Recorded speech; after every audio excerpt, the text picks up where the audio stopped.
Bonjour, je m'appelle Clarisse Arneton et j'ai 24 ans. Je suis illustratrice et chara designer. C'est le concept des personnages. Et aujourd'hui, je suis autrice et réalisatrice du Tambour Magique.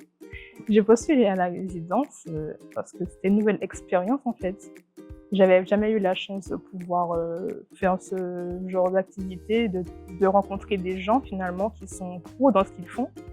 Et je me suis dit, bon, ben, pourquoi pas? Qui ne t'entraîne à rien, comme on dit. Et voilà, j'ai été prise et je suis contente, très heureuse même. Le Tambour Magique parle de Loris, un petit garçon de 8 ans qui traverse le deuil suite à la mort de sa mère. Et en gros, il a du mal à renouer les liens avec son père, puisque lui aussi traverse le deuil comme lui. Et du coup, suite à une dispute, il s'enfuit dans la forêt et rencontre un monsieur qui fabrique des tambours. Et c'est là en fait qu'il va un petit peu découvrir tout le côté artisanal de l'instrument. Et ainsi, grâce au tambour et à la danse ballet, il va renouer avec son père et sa mère. Durant la résidence, j'ai pu réécrire l'histoire, l'approfondir, l'améliorer même. Et avec Corinne Détombe, en fait, qui travaille dans le milieu jeunesse, j'ai compris que je ne peux pas mettre des choses qui peuvent traumatiser des enfants. Voilà. Par exemple, au début, j'avais fait en sorte que le papa soit violent avec l'enfant parce que c'est un milieu que je connais en Martinique, c'est comme ça qu'on est. C'est une violence banalisée en fait. Et je me suis rendu compte que je ne peux pas montrer ça à des enfants. Du coup, c'était très enrichissant et je comprends que les enfants sont des êtres à protéger finalement.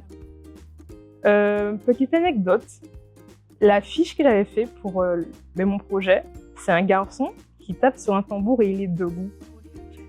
Fun fact, je suis allée à la maison du Bellay et j'ai rencontré Madame Florenti. Elle m'a dit, mais c'est guadeloupéen ça. En plus, c'est un gros cas, c'est même pas un tambour Bellay. Donc franchement, j'étais très contente, puisque dans la résidence, j'ai pu faire des recherches, voir ce que c'est le Bellay, l'instrument qu'il y a avec, les gens, comment ils dansent en fait finalement. Et je remercie aussi monsieur Jean-Charles Jupiter, qui m'a montré son atelier. Très gentil ce monsieur. Et du coup, j'ai pu prendre des photos, prendre des références pour mon film finalement, puisque je compte en mettre dans mon projet. Après la résidence, j'aimerais bien continuer à écrire le projet, l'histoire et l'améliorer. Et un jour, la diffuser en fait sur l'île. J'aimerais bien le montrer aux autres, quoi. Et qu'il soit après diffusé sur grand écran en fait, et qu'il touche un maximum de personnes.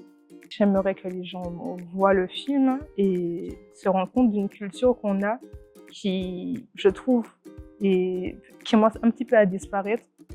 Et surtout le Bellay, ouais, que j'ai appris à aimer au cours du séjour. Je remercie la FAIAM pour l'opportunité qu'on m'a permis d'avoir finalement. Parce que je ne pensais pas pouvoir le faire en Martinique. Et ils sont super bienveillants. J'ai reçu beaucoup de conseils. Je n'ai pas forcément donné.